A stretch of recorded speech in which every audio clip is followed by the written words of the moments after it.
All right, it's your coach that knows recruits the most. It's Coach Cam. Got another exclusive interview. One of the top girls basketball coaches and programs in the state of Michigan, the head coach at Detroit Renaissance High School. I want you to welcome to this platform, Coach Lawal. How you doing, Coach?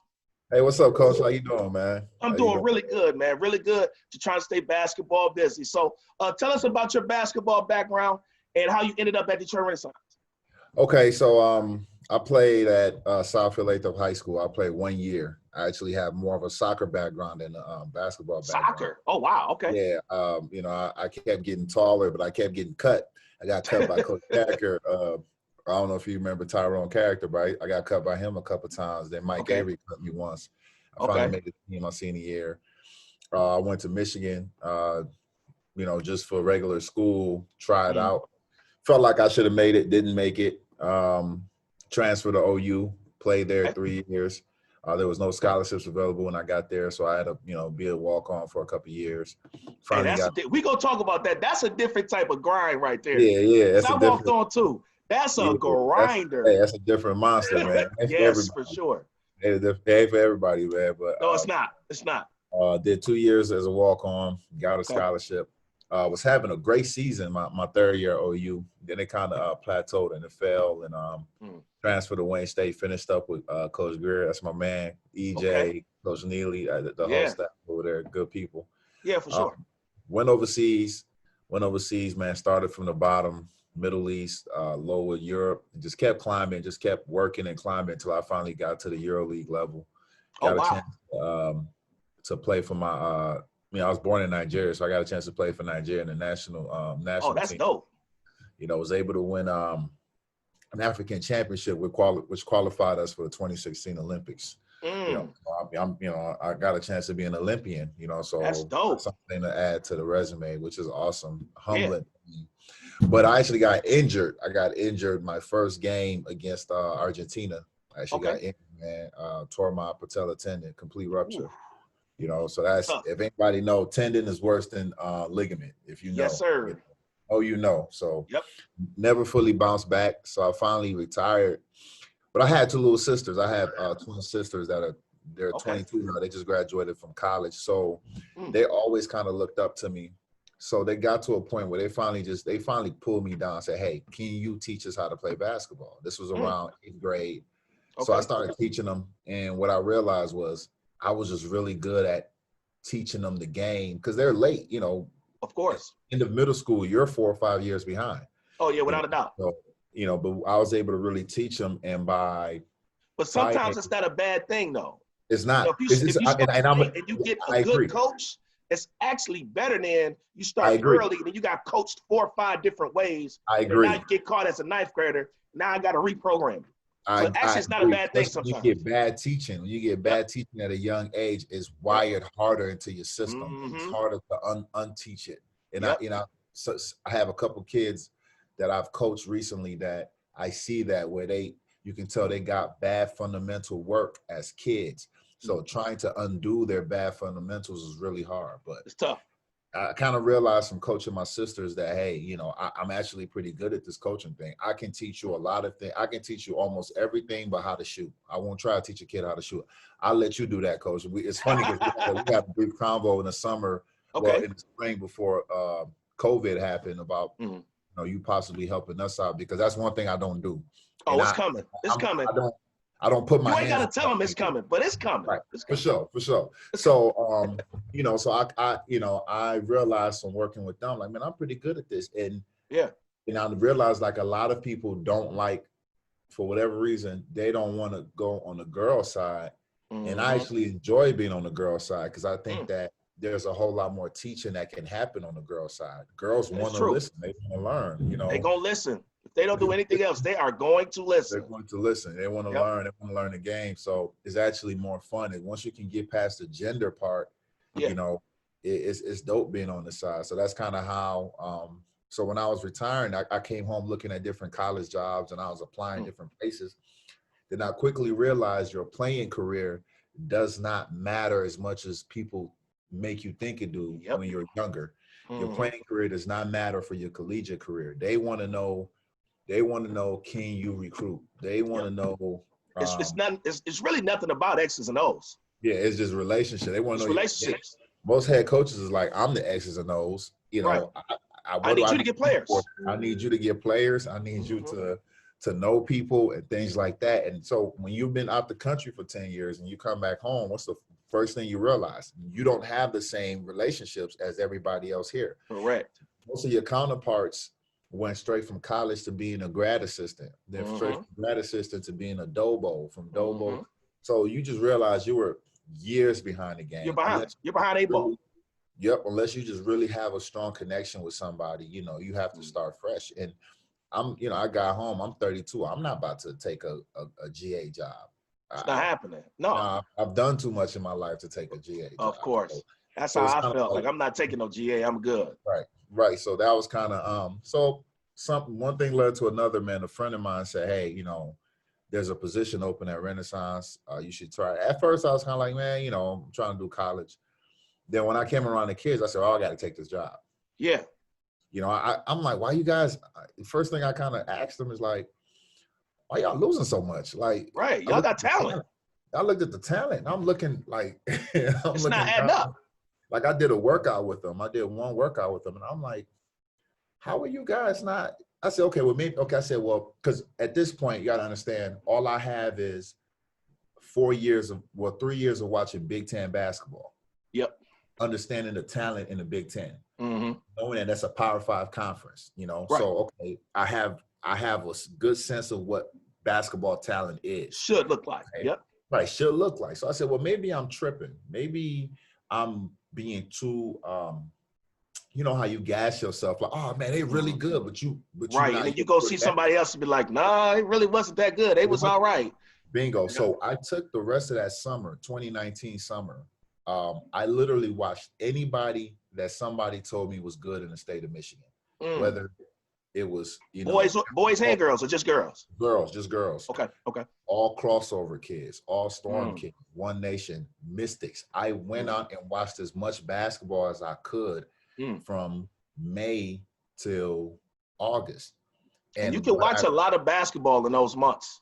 Yes. A lot. Yes. You watch a lot of high school ball, a lot of AAU ball. I was driving Indiana to watch crossover play national teams. Because I wanted to see how good Kylie Davis really was. I wanted to see at a national level. At a national level. I want to see how good some of these other kids I was seeing was. And what I realized when I finally finished and I came back, I said, my first 6 kids are elite. Last year, my first 6 kids, which was Kylie, Nika, Shannon, Makai, Taylor Anderson, and Adrienne Hill.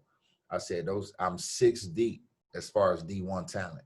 You know, and everything, I don't have anything. I don't really have much after that, but those 6 kids right I mean, Coach, you only need 10 D1s. You don't, you need 6. And it's funny because you only 10.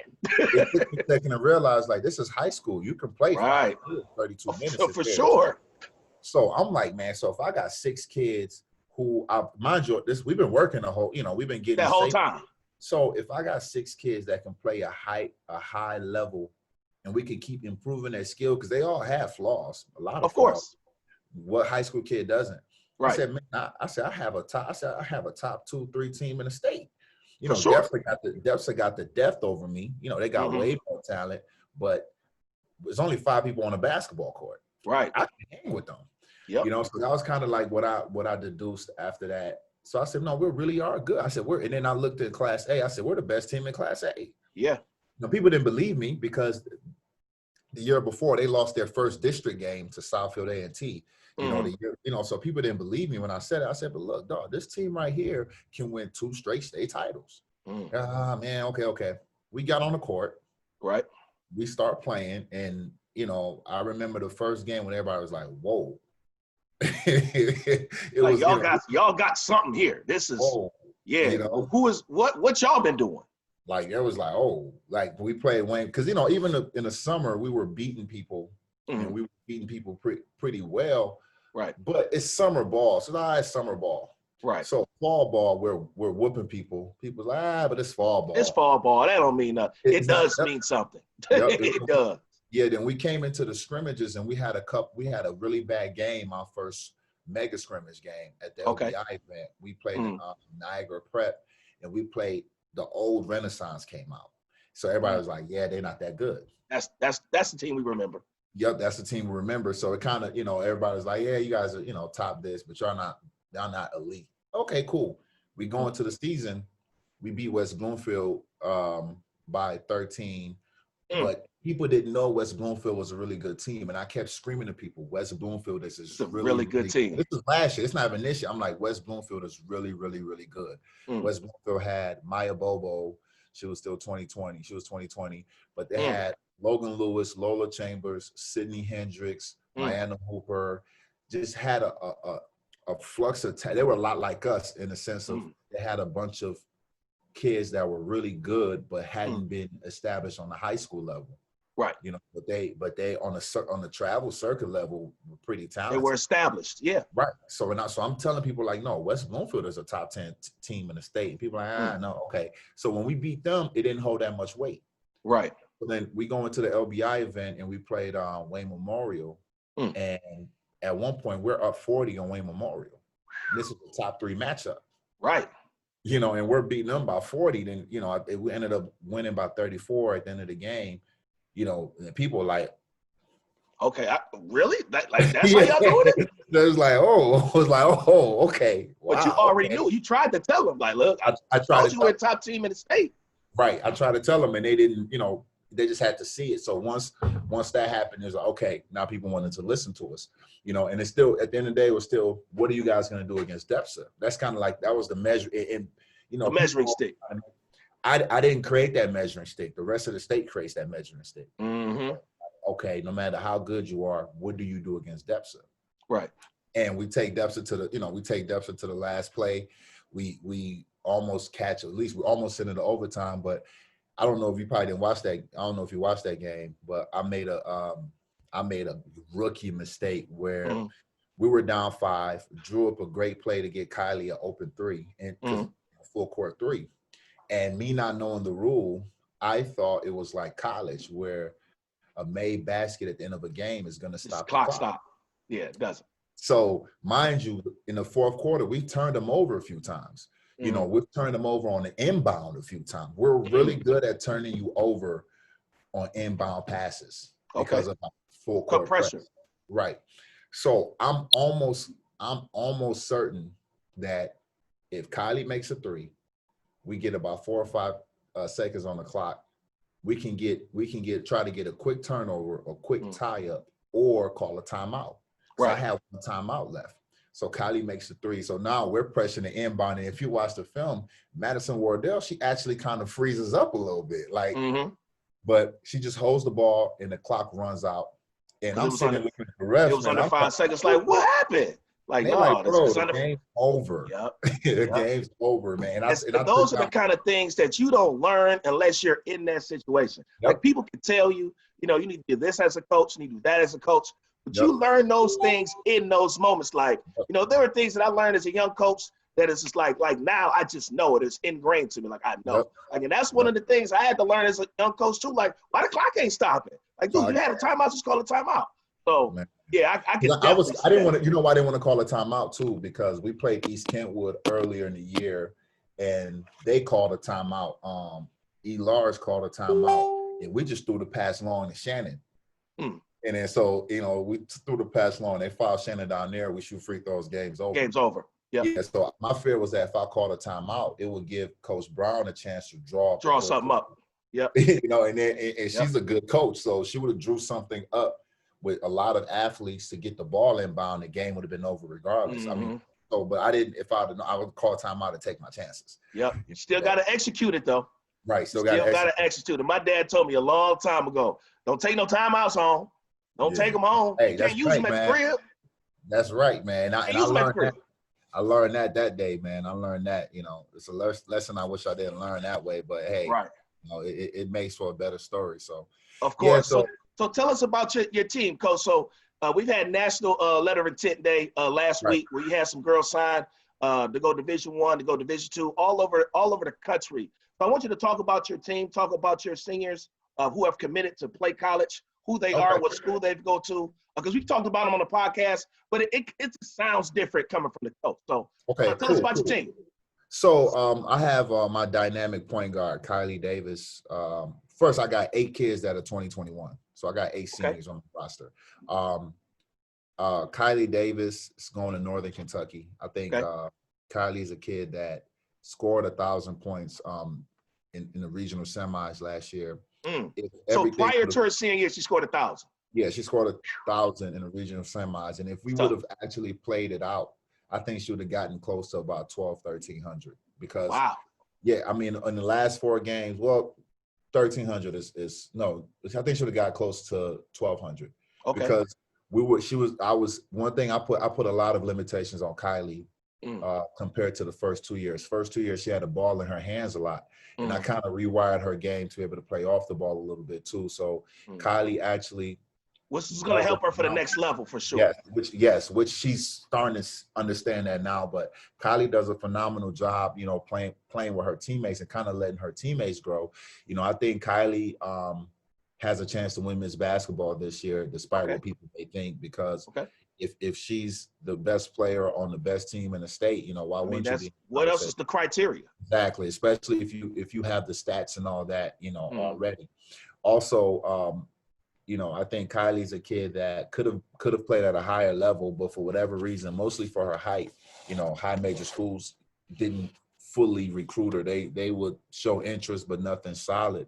I think she goes to Northern Kentucky, and I think she's freshman of the year in the Horizon League. That's tough. That's an exclusive right there. Listen, freshman of the year. You're about to hear that. You're about to hear that a couple more times. But I think Kylie Davis can be freshman of the year in the Horizon League, as you know, because she's that great of a player. You know, she's high IQ kid. So the bigger schools were scared of her size? Yes, size. It was also kind of a question of her motor, which is something that me and her talked about a few times. But it's just how you look at it, man. She's a kid where, to some people, it's like, oh, you want her to play harder, but then it's like you can't speed her up. Right. Like she plays at one pace. You can't. She controls her pace. It's elite. And as a pro that's played with different type of point guards, I prefer a point guard with controlled pace over a point guard that plays faster than the rest of the team. Unless the rest not of everybody's played as much basketball as you played too. You know what I'm saying? Trying to explain that to people, they don't really get it. They don't fully understand it. I fully understand, because the pro pace is very different. But unless you've played at that level, you don't understand it. So, and I tell people all the time, Kylie, she's got pro pace as a 16-year-old. She had pro pace. You know, like it's a play where, you know, I always tell people about this play where you have two 5-stars, Gabby Elliott and Ruby Whitehorn, 2 insanely athletic long wings, great defenders, both of them great defenders. They have Kylie on the sideline and they're pressed, and they're kind of trapping her around half court. She's dribbling up the court with her left hand. She sees Gabby. I think Gabby stops her progress, and Ruby's closing in behind her. Kylie, instead of Kylie trying to speed up, Kylie stops. She dribbles behind the back from left to right. She stops again. She dribbles it back from right to left. All she did was get Gabby and Ruby to stand up. Once they stood up, she pushes it up the left sideline. She makes a on the line beeline pass to the corner to Makai with her left hand. Ball never touches her right hand after she went behind her back. Man. And she hits Makai on the button. Makai hits an and 1-3. Right here. Bang. And 1-3. Our biggest play in that game. It was crazy. And everybody's, you know, it just, you as a coach or as like a scout, when you break that play down, you're like, there's ain't too many people that can do that. No, it literally, no disrespect to anybody else in the state right now. There's no other kid in the state of Michigan that can make that play. I'll send you the play. You'll see what I'm talking about. Oh yeah, send it to me. I want to see. Just straight off the left hand, just like that. Right. She's being pushed, and Gabby pushes her out of bounds. Right. The ball never comes back to her right hand after she goes by them. It's an incredible play, you know. And so that's Kylie. I think Kylie is going to have a great, you know, college career. I think she's a kid that, you know, she's passionate about the game. She might not show it, but when you talk to her privately, you know how how she takes things to heart and how great she wants to be. She's a gym rat. Yeah. You know, so I think when she gets to college where she has access to the gym all the time, and she's got access to a trainer, and she's got access to nutrition and different things that I can't provide on the inner city's high school level. Of course. She, those things, her game is gonna. She's a kid that's already a good shooter. She's gotten better as a shooter since we finished up last year. She's shooting all better than she did last year. And last year she shot like 35% from the three.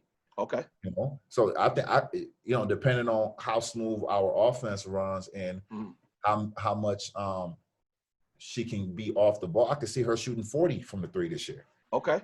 I mean, I don't know. Maybe I'm being hopeful, but we'll see. No, she's gonna shoot 40 from three. We got that. We got that. For sure. So Nicole Dorsey. Nicole Dorsey is okay. Nicole Dorsey is a big guard. She can play. She can play the one. She can play the three. If you have a small system, she can play the four. She's a lefty. Okay. She got what's the guy from the slow-mo from Spurs? Kyle Anderson. No. Yeah, Kyle Anderson. Yeah, with the slow, just but you can't slow, you can't check him. Yeah. Nika got a lot of that, with the length and the size, but just going to the left, she's a kid that can finish at the rim. And she's committed where? She's going to Bradley University. Bradley, Bradley University, which is now the Petrie girl is at Bradley, right? The Petrie sisters are at Bradley. Yeah. And I believe that Letitia Luckett is from Country Days who recruited her. Okay. And he gave me a stat where I think they've had a first team all conference kid the last 4 years or the last 3 years. And I think they've had 2 freshmen of the year. I think Nicole Dorsey in that system, in Coach G's system, where the ball, it's a lot of different ball handlers, a lot of different playmakers, and the ball moves and it touches a lot of different hands. And she's a big guard. They can switch a lot of different things. I think Nika has a chance to be player of the year in that conference as well. Player of the year or freshman of the year? Okay. I was about to be like, whoa. No. It's a lot of killers in that conference. Yeah. It's player of the year when you're playing with Laisha Petrie, and she's going to be player of the year. So right. I was about to say it's better than her. Right. So Nika's got a chance to be freshman of the year in that conference too, just because of their style of play, and they're a top 3 team in that conference. So Missouri State, Missouri State is probably the toughest team they're going to have to get through. But I love it. I think that she has a chance there. Nika's IQ, man, I can't stress it enough. Her IQ, Kylie's IQ, and Shannon's IQ are a cheat code for me. It's easy for me to do. We run a lot of European sets because I have kids that can handle European. That can handle that stuff. Yeah. Not everybody can handle that. Yeah, that's you have to simplify. You try to run a Spanish ball screen, they be like, "Coach, I ain't never heard of that." Like, never mind. Never mind. Right. So I think Nika's a great passer. Great passer. She led us in assists. She had about 5 assists a game last year. Okay. She's a big reason why I think Kylie can win Miss Basketball, because Nika makes Kylie's job so much easier offensively. So and she doesn't get enough thank yous offensively for us, what she does for us. She's a great leader. Shannon Wheeler out of the kids I have is probably the most pro-ready kid. Pro-ready? Pro-ready, man. Kylie is just, so we got 2 freshmen of the year and a pro-ready guard. They still in high school. Shannon Wheeler is the same height as my sister, Taya Bello. They're about the same height. And Kylie, Taya played a 4-5 at Minnesota. Shannon is going to Dayton in A10 school, and she can play the 3 there. So she got to be what, 6'1", 6 feet? 6'2". 6'2" kid, put it on the ground, can pass, can score, can finish. That's pro stuff right there. 6'2", they can do that. Yeah. Her range isn't there yet. She's figuring out her range. Is getting better. Is getting more consistent. Her mid-range game is very consistent. Great defender, elite defender. Can guard. So she's 6'2" and can move. She can move gracefully. She can guard a lot of different positions. On the court. She has 16 blocks against Depsa. She's a kid that can guard a perimeter player, but play the 5 for us the year last year because I didn't have She your biggest player, for sure. Yeah, I didn't have somebody back there that I can consistently trust. So she played out of position her whole high school career until now. I'm taking her off the post. You can cut that do part it. out Do because it. nobody knows yet. Nobody knows that yet. Yeah, so she's They already know what they got to deal with. They got 2 freshmen a year in the pro. Right. So I mean, they already know. That secret is out. So you're not hiding nothing now. So Shannon, Shannon is a kid that, I don't know if you ever get a chance to watch Dayton. Dayton plays, they believe in 6 seconds or less. Okay. So they just like the men's team. They're trying to score in the first 6 seconds. 6 seconds or less. 6 seconds or less. They want to get a good shot up in 6 seconds or less. Okay. So they fly it up the court, they run it up the court. And I think that just from their style of play, they won their conference last year. Okay. So they won the A-10. Okay. They won the A-10. Yep. So just from their style of play, them winning their conference and the talent that they're bringing back, I think that she has a chance to be freshman of the year in her conference as well. Okay. She's another kid that really is high major talent, but she found the best fit for her. A really good school that can beat, half or more than half of the high major schools out there, that got a great coach, great coaching staff, great system, and not just a great system, but a system that she perfectly fits in. That fits for her. Man, she can play different positions for them. She can run the wing. She can play up stretch 4. If they're playing small, she can play the 5, which she probably won't have to. Which is huge in today's game. If you can play multiple positions, that goes for just basketball, period. Boys basketball, girls basketball. If you 6'1", 6'2", for the girls, you 6'2", that's like in the guy size being 6'6", and can play 6'7", and can play any position. Point guard, guard, forward, big, you got it all. So that's awesome. That's awesome. And then the thing with Shannon is that she's another high IQ, really smart basketball kid. Smart is like they're all high IQ kids, but Shannon's thing is Shannon doesn't talk as much. Shannon's a quiet kid, so you have to be around her and coach her to know she really knows the game. Right. She won't talk the game. She won't be on the court doing all this, but you'll see her after somebody messes up. Before I can get to them, she's like, "Hey, you should have did this." Right. So she knows the game. Makai Finley, I think she's the one. Makai Finley is the one that's gonna really shock a lot of people. She's going to Wagner College. It's a D1 school in the NEC conference, same conference as Long Island. Northeast Brooklyn. Conference. Same conference as Long Island, Brooklyn. Okay. She's a 3-and-D kid. I've been trying to get her to really fit that 2-guard mode. Yeah. Which is rough because in America, man, y'all want everybody to be able to handle the ball. Like you want everybody to be a combo guard or a PG. Right. And I'm trying to sell her to be this Klay Thompson type of kid. But she has. Which is not easy to do. It's not easy to do, and people don't fully appreciate it. But they don't. I had a kid tell me once. I hate to cut you off. I had a kid tell me once. Kid shot 45% from 3. He said he made, I want to say like 75 threes in the high school year. He was making 2 or 3 a game, easy. He said, "Coach, like I'm just a shooter." I was like, "Okay, so is Ray Allen, so is Reggie Miller, so is Klay. Like there's nothing wrong with being labeled just a shooter if you can do it at a high level." But he didn't want to do it. He wanted to handle the ball. I'm like, but that's not so much his fault. It's how colleges recruit. Yep. Because when I'm sitting here, mind you, sending out film and communicating with college coaches about Makai, the constant thing they said this year is, we want to see her put on the ground more. I'm like, why? Yeah, for what? For what? Makai she make 3-4 threes a game. What she got to put on the floor for?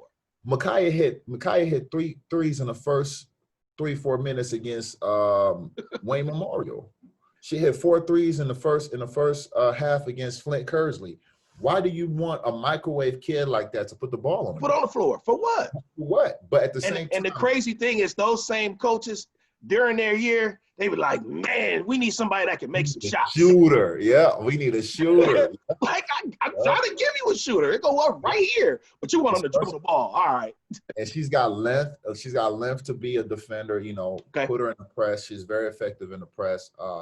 Makai is also learning how to be a 3-level scorer. So she's starting to show a lot of signs of having a mid-range game. One thing she didn't do so well last year, she caught the ball standing up. She never dug into her legs, so she was never able to cover ground on her first dribble. Okay. So her first dribble never took her anywhere, so she could never get to the second level in one dribble. So that was something that we really, really attacked on, cleaning up her catch, her footwork on her catch. So that way she can get to the second level, either with a rip through or a cross step. Okay. So she's gotten better with that. So now she's covering more ground. So now she's on dribble, jab, pull up, mid-range. And she's the mid-range ain't dead. It ain't dead. You just got to work on it. When I first got to her, she couldn't finish with her left. Okay. Now she's consistently left hand and ones. And, you know, a good friend of hers is Kareem. Well, he's going to get mad at me if I can't remember his last name. But Orchard Lake St. Mary's. Oh, Rozier. Well, yeah. So Reem. Oh, that's my dog. Oh, yeah, man, Reem, that's my dog. That's actually Reem's girlfriend. So they, okay. So they little love and basketball action. Yeah, okay. Yeah. So they work out together a lot, man. And Kareem has been really, really helpful in just helping her develop her game, you know, as a scorer, as a 3-level scorer, man. And it's really showing big improvements, you know, on that. So, you know, I think that's a kid that goes to that conference, and I don't know if they do. Don't tell me 4 for 4 freshman of the year. No, I actually don't think that. I don't know if they do. I was about to say 4 of them. Yeah, I don't know if they do freshman, all freshman team. Okay. In that conference, but if they do all freshman team, I think she'll be in that conference. On it. But I know for sure in a year or two after she gets to college, she's going to be, you know, an all conference type of kid, because she's got to make that adjust. She's a little, you know, she's got to get a little bigger. You know, she's a very skinny kid. She's got to get a little bigger, and she still got to learn. I think she still got to learn a little bit more of the game. So I think that might be it. She might have a little an adjustment, and it happens to the best of them. You have to be able to adjust it, especially Division I basketball. You have to be able to adjust, because it's different than high school. It's different. You have to be able to adjust. But depending on who's on that roster, man, Makai come in there shooting that thing like she can shoot that thing. I don't know. Maybe because she's a microwave, man. She lights up. She was our second leading scorer last year. Okay. You know, because she should. Okay, that's saying something right there. Because you got some certified killers, so that's saying something. And then so as from the recruiting standpoint, the 2 kids that are not committed and not, so those are the 4 kids I have signed, you know. Okay. Those are the 4 D1 kids. You say you got 6 of them that's 21, right? I have 8 that's 21, and I think I have 6 that can play. They can play at that level, next level. Okay. Yeah. I think Adrienne Hill is the one that's being slept on the most. Audrey is a 2 guard. You know, he's a kid that is just late in learning the game and building her confidence for the game, you know. So she's a kid that can score in the mid-range. She can finish at the basket. Strong kid, real athletic kid. Great. How tall? She's about 5'8", 5'7", 5'8". Okay. Real strong kid, real physical kid, but just still learning the game, you know. And I think it's about, for her, it's confidence. It's just a confidence thing. And she's got to build her confidence. So as she gets more confident in herself, she's going to keep improving. So I think she's a kid that, praying we have a normal season, somebody at the end of the season will come and say, hey, I need that guard on my roster. Yeah. You know, and I think she's a kid that a year or 2 into college, you'll start to see her sprout. You know, so she'll be a little bit of a late bloomer, but she's an absolute steal. Okay. Absolute steal on whoever takes a chance on her, D1 or D2. Hey, low major GLIAC, hello, come on. Man, that's you know, that's the GLIAC in the state of Michigan does not recruit Black kids. Okay, we gonna talk about that too. That's you know, we about to roll into that. So we about to roll into that. Let's stay on Adrienne. We gonna get to that. Yeah, so and then Nia Heaston, my last kid, Nia Heaston, is a kid that didn't even play basketball her freshman or sophomore year. Low-key had to beg her to get her to play last year. She's an athlete, golf kid and tennis kid. Multiple sports. Her brother is Noah King, UD Jesuit. Okay. Oh yeah, Noah played that's her big brother. That's her big brother. Okay. All right. So, it's in the family then. Yeah. Noah won a national championship. Yeah, won a national championship. Won a title. You know, so. Nia is an athletic kid, another high IQ kid that last year the game was just, what the heck is going on? But now that the game is slowed down, her intelligence is kicking in. Now she's the kid that she's communicating. Hey, Shannon, get over there. Nick, I got your back. Boom. Now she's my anchor at the basket.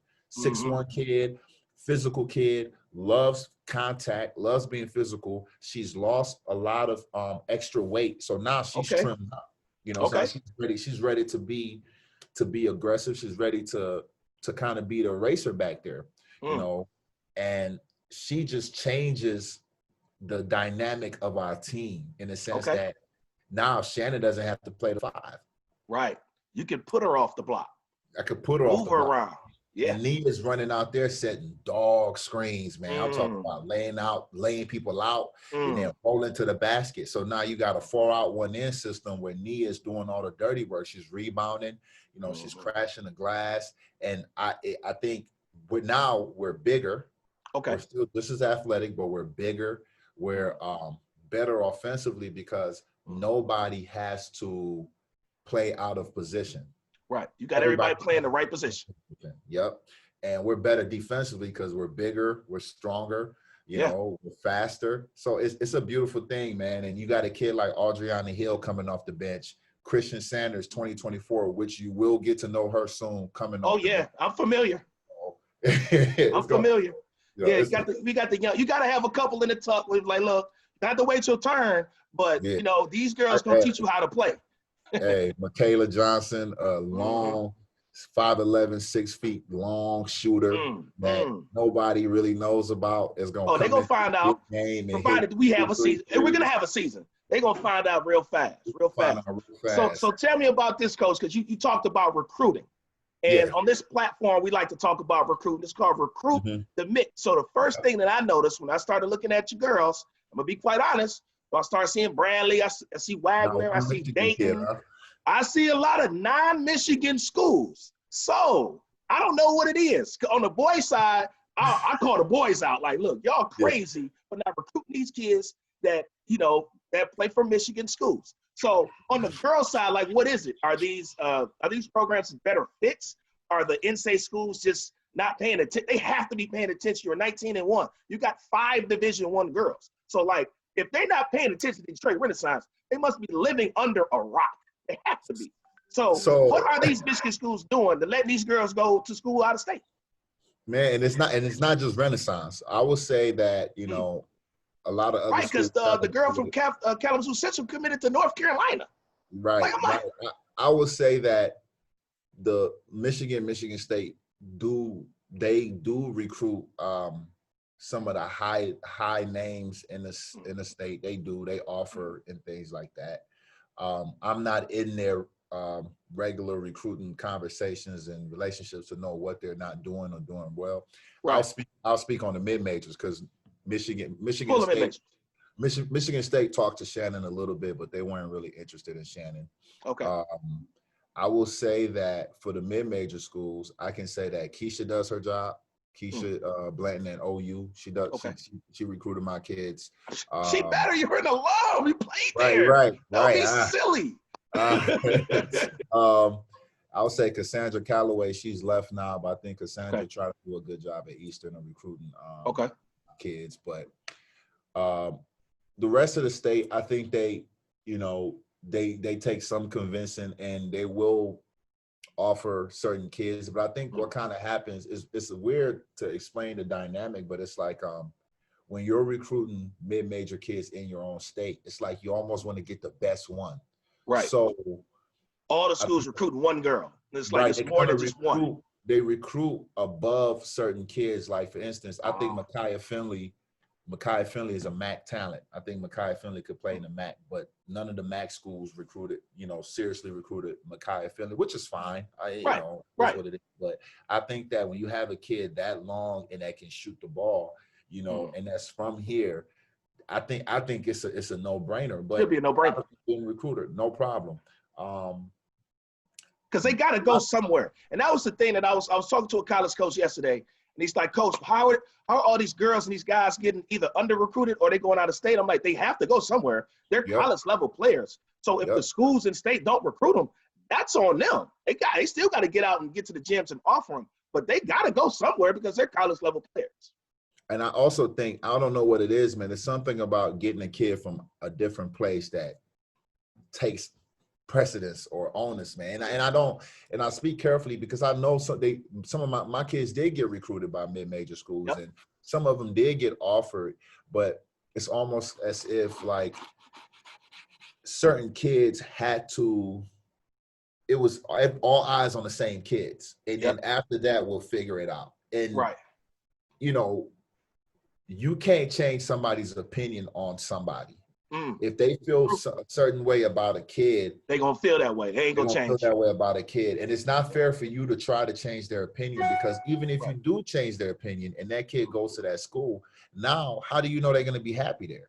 I want the person. That's how they end up transferring. I want them. I want you to want my kids. I don't want to just convince you or force you to take a kid, because you know, you'll be like, man, you just taking her to, especially in girls basketball where you get 3 extra scholarships. You know, they just be sitting on the bench doing nothing.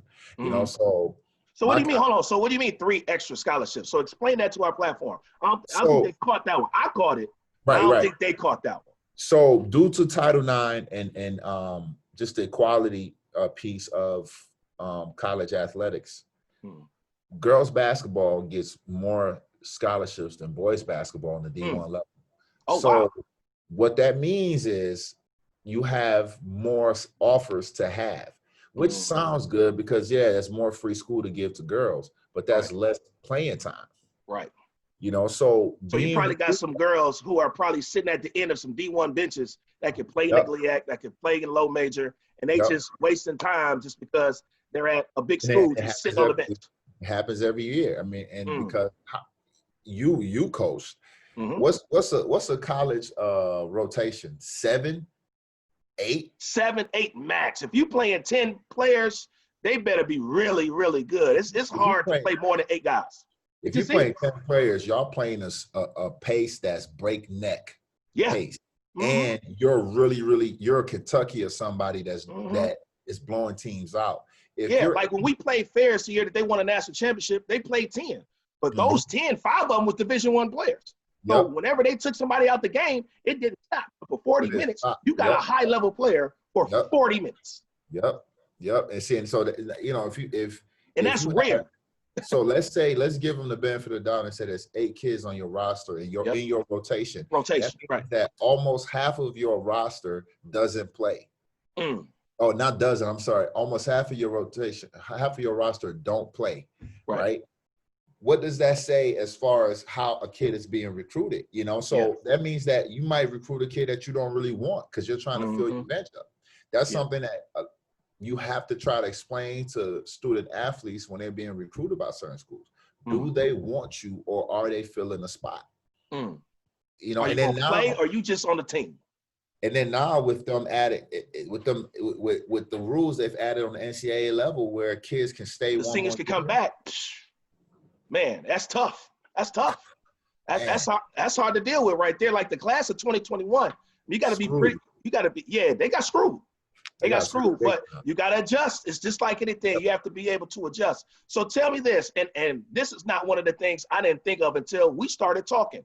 So I interviewed another high school coach, and I talked to girls coach, and we talked about the progression of girls basketball has made the last 5 years. So do you think, because 5 years ago, it wasn't this many teams and this many players across the state. I'm just going to be honest. It was one AAU team, and it was maybe 2 or 3 high school teams that are really good. But now you're seeing an influx of teams that are good. You're seeing an influx of players going all across the country and playing. So what have you seen in the last 2 or 3 years? Because you coach ASU as well, correct?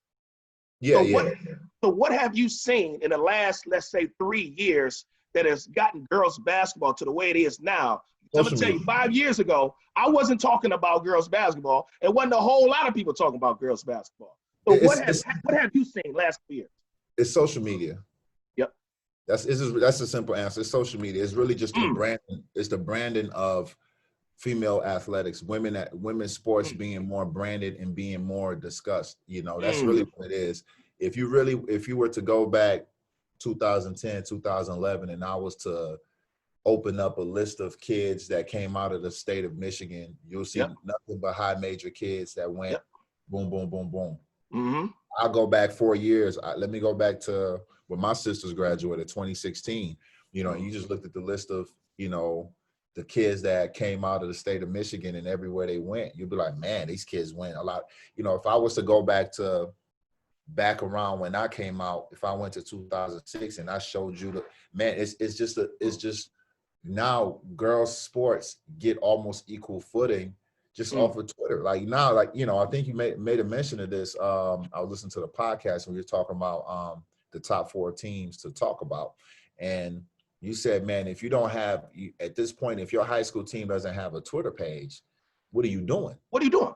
What are you doing? You know, so everybody, you know, now a college coach will come up, you know, I see high major schools follow me and follow our team page before I even ever have a phone conversation. You didn't even have a conversation with them. Be like, Never. hold on, how you follow me? I don't even know you. Bingo. You know, just through them, just, you know, the way Twitter works, they might click on you and say, okay, well, let me see what kids he got. You know, and if you're actively and if you're properly promoting your kids and you're putting content out there, they might never need to talk to you to put a kid on their list. For real. They might say, well, man, we got to check out Shannon Wheeler. Yeah, let me get her at name, write her down, send her a DM, get your phone. You don't even know. You don't even know, but at the end of the day, it's better for your kid because it's kids out there, and I'm not going to say who, there are kids at schools around here with a high school coach that don't promote them. And then they have an AAU program that don't promote them. And they might be better than the kid I have, but I'm promoting my kids. I'm calling people. You got to. Yeah, there is direct correlation between you sending multiple girls to schools and conferences across the country. So we're not talking about you just sending a bunch of girls to Eastern or a bunch of girls to Detroit. Right. If you sending them to different conferences, different levels, like you have to be active on social media. And 10 years ago, when I was a high school coach in 2011, I was the only coach that had a website. I was the only coach that had Twitter. And then you look at me and you wonder why my guys can go and play at different levels. And, oh, coach, you got a lot of kids that commit to college. Like, yeah, like I've been on Twitter for 10 years. I've been promoting. That's what you have to do. So I really respect, programs like yourself that have a social media presence, because it wasn't always like that. People looked at me crazy when I told the PSL coaches, and I'm gonna give you a little nugget here. I used to be the president of the PSL Coaches Association. So I told all the coaches, look, why can't we be like college? Why can't we have one space to have all our rosters, all our schedules? You can click on it. We can have a game of the week. You can just tape it, have a game of the week.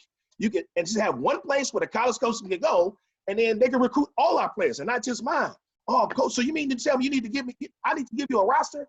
Yes, you need to give me a roster.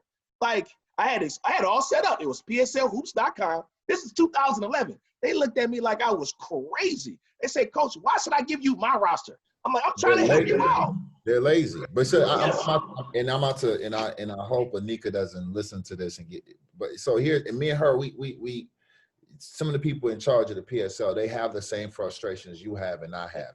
Yep. If we play an MHSAA game, you can't get a PSL team to put their score in the game for 3, 4, 5, 6 days or ever until the end of the season. And it's like, dude, it's supposed to be protocol. At the end of the game, the winning team calls the press. I used to remember just going up to the office like you, calling all the press, call the free press. Hey, I got a game, I got a score for you. We won 65-52. My leading score was like. They wouldn't even do that.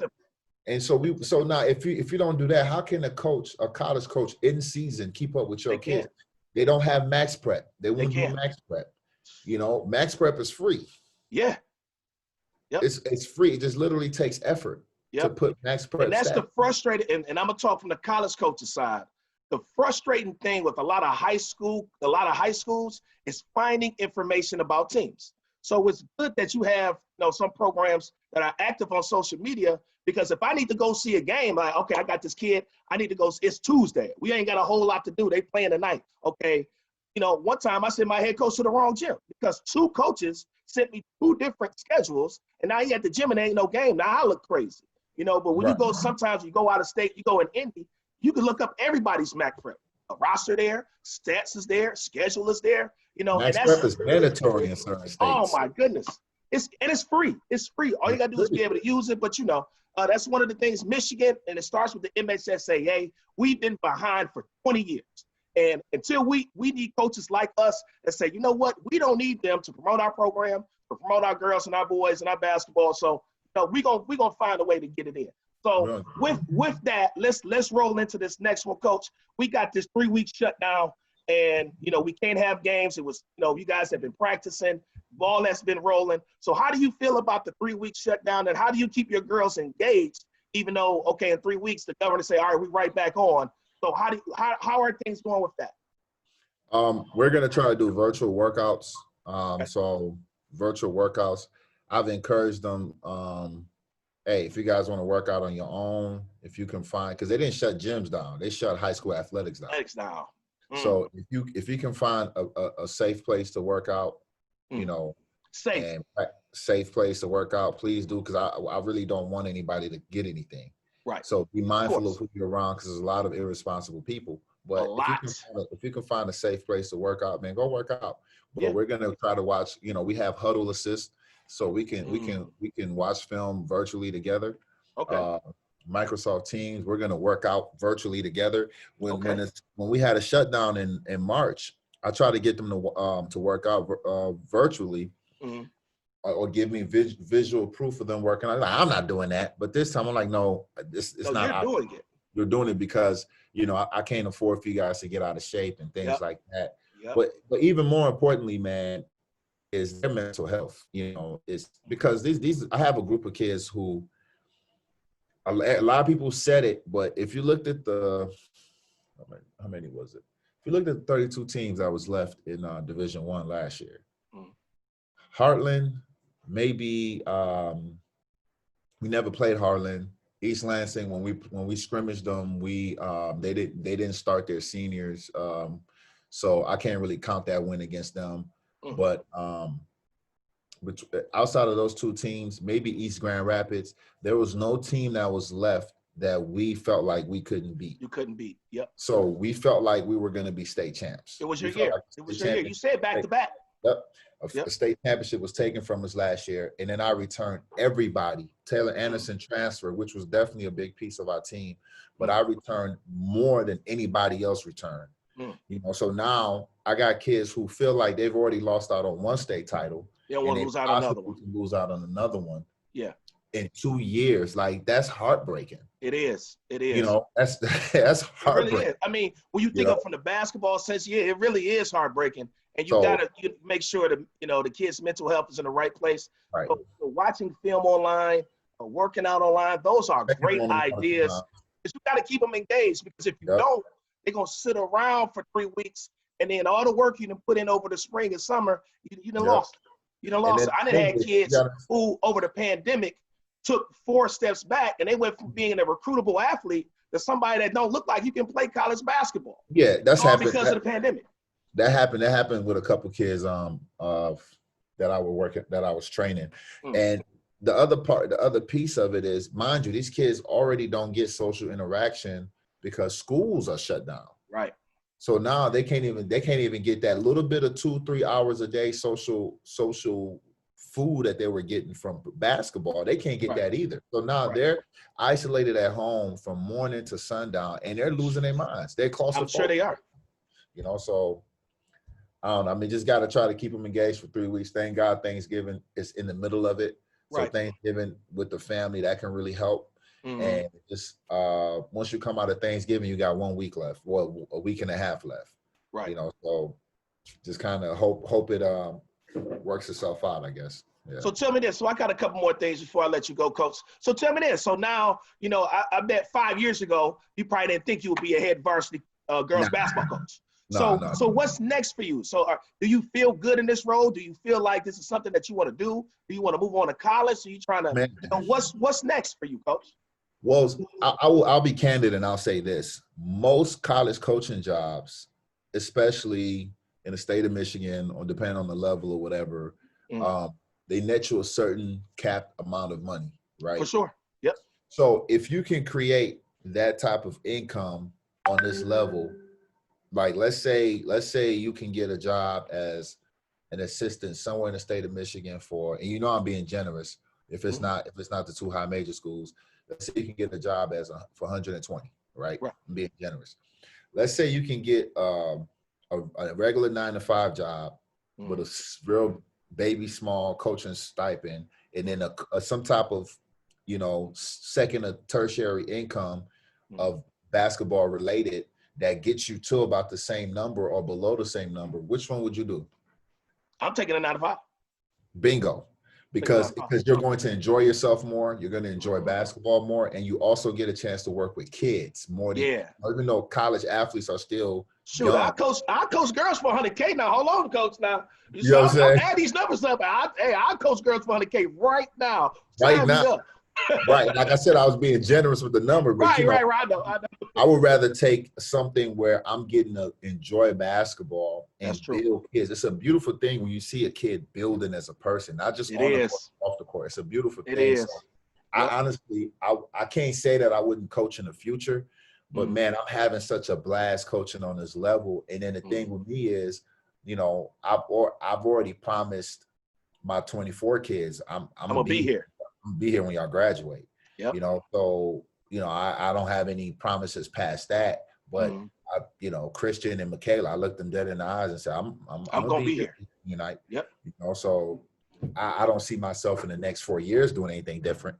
Yeah. You know, it's just about building everything else around me to the point where you don't feel like you're losing money, I guess is the best way to put it. Yeah, my players used to look at me crazy when I told them what I made. They said, why are you doing this? I'm like, well, you know, for the love of the game. You know, but it's different. It's different now. We got positions in the school. You can work in the school. I make more money as a dean of students than I did as an assistant in the GLIAC. So, I mean, I get it. I get it because college budgets aren't, especially with the pandemic, they cutting back and it's not what it used to be. And just being able to impact kids and seeing that impact, you don't really realize what you're doing now till 10 years later, you know, because I got kids that now, like, they having families, they get married, and it's like, coach, like, I learned a lot of things from you, and they can have a family and have a good time. So one of my former players fixed my credit. And I used to tell them at the time, one of y'all gonna hire me when in 5-10 years, you have a good enough job where I'm gonna be giving you my resume. They didn't really understand that until they graduate college, start family, and doing great things. But it's a beautiful thing, man. You can't replace that. So lastly, coach, what do you want to deliver to our platform about you, about your program, before we get out of here, coach? I just want to say, man, you know, I'm sorry. You know, I know I talk crazy, but the main reason why I talk crazy is to instill a certain killer mentality within my kids. Also to make the high school game and the girls' high school game in the state of Michigan more appealing and more enticing. And you have. You know, let's call it a buck. You have. We wouldn't be on a Zoom call if you didn't. Right. You know, so, but with that said, dog, I feel bad for y'all when y'all see us this year. With that said, let's go. Okay. I love that energy. Hey, these killers is ready for y'all. All of y'all. I know they are. All of y'all. All of y'all. No discrimination. Yes. I love that, man. I love that passion, that energy, because I'm the same way, man. Sometimes you gotta let them know it's coming. So you better be prepared when that train comes. Either you're gonna get stopped or you're gonna get rolled over. It's gonna be bad, man. I love it. All right, Coach. Well, I appreciate you coming on our platform. You dropped some great nuggets. You got a great team this year. Definitely gonna come out because you got some really good games against some really good teams. So we're gonna get to see playing against some of the best teams in the state. You've gotten your program to the point where it's at an elite level, and I know it's going to stay there because you're doing the things that you're supposed to be doing that elite level players can do. So I just want to thank you for coming on. Let me take another 45 seconds, man. Do it. You called a couple of the good games that we had last time. I wanted to add a couple. Okay. We play East Kentwood. East Kentwood is a really good team. Yeah. From the west side of the state. I think that should be a good game. That game is here. So if everything goes well, it's supposed to be at Renaissance December 20th, but I'm sure the dates will probably have to change. Right. Grass Lake. We play Grass Lake. Oh, I'm there for that one. Yeah, Grass Lake is a tough team. Yeah. Great coaching, great coach team. They got a kid, Lexus Bargesser. That's we've talked about her. I interviewed Adrienne and Coach Willis last week. So that's a good one too. Coach Cabana, her kids can play. Her daughter can play. Yeah. I'm missing one game. It's another game. Now, when do you play Grass Lake? I think January 20th. January 20th. We That's also the day for play. my birthday. I'm about to tell my Yep. wife, look, I need an early birthday. I need to go out and watch Grass Lake Renaissance. Right, right. Like, don't worry about it. In fact, I'm gonna take the little boy with us. Yeah, I got him. And 2 days before that, we play Kalamazoo Central. We play Mo Okay. Wiggins. We play The Mo Wiggins Wiggins kid, on this right? side of the state. So Yeah. that's another one for you, man. That's another game. So No, that's awesome. I mean, you got to play. If you want to be the best, I've always said this. If you want to be the best, you got to beat the best. You you can't want duck all the them. smoke. Some of these coaches be ducking games and playing little sisters of the poor. Like, no, give me the best teams on the schedule. I need to know how good you are because I'm going to tell you how good we are. And you can't be great unless you beat those teams because you got to see them. At some point, you got to see them.